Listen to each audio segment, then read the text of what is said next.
Hi there, meteorologist Michael Ehrenberg. We continue to track the tropics out there. The big story continues to be Hurricane Erin. As of last check, Erin still remains a Category 2 hurricane with top winds of 105 with gusts up to 125 and the lowest pressure at 959 millibars. It's now moving north-northwest at 10 miles an hour and right now making its closest approach to South Florida, which is about 400 miles on off towards the east. It looks like Erin has steadily weakened over the last few days. Remember, it was a Category 5 before this graphic over the weekend. Now we're down again to a Category 2 with winds of 105 miles an hour. Moving north-northwest is expected to curve north and then northeast and then pass well east of the Carolina coast sometime Thursday and then well east of New England, it looks like by Friday afternoon and evening. Not making landfall anywhere.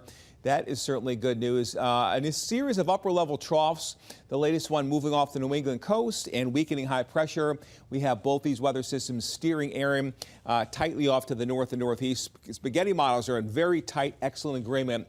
That means high confidence that this thing will not make landfall in the United States. However, it's not without its impacts. It's going to be getting a few hundred miles within the Carolina coast, so tropical storm warnings in effect from Kill Devil Hill south to Beaufort. Tropical storm watches in effect for areas north up towards Virginia Beach and the lower part of the Delmarva Peninsula. Winds in these areas could be gusting to tropical storm force. Here's a graphic that shows that. Notice Cape Hatteras winds gusting to 50 to 55 miles an hour. This is Thursday afternoon. 40 to 45 mile an hour wind gusts there in Ocean City, Maryland. And then eventually well east of New England, Nantucket, Martha's Vineyard, winds could be gusting into the tropical storm force category of 40 to 45. Would be surprised if a tropical alert goes out for extreme eastern sections of New England within the next few days or so. Rip current risk very high from Maine all the way down to South Florida with crashing waves persisting. Locally, our waves have already gotten up to 4 to 8 feet across south and central parts of Florida. And we're going to be looking at rough seas. Looks like we've got a small craft advisory in effect Wednesday into Thursday. Palm Beach County seas at 3 to 6 feet and 8 to 10 foot seas along the Treasure Coast. That is very, very rough conditions. You definitely want to stay out of the water. In addition to high surf advisory, rough, dangerous surf, large breaking waves, high rip current risk as well persisting through at least Thursday night. And again, some of this has already been extended towards the Friday time period. Elsewhere in the tropics, two other systems we're watching tonight.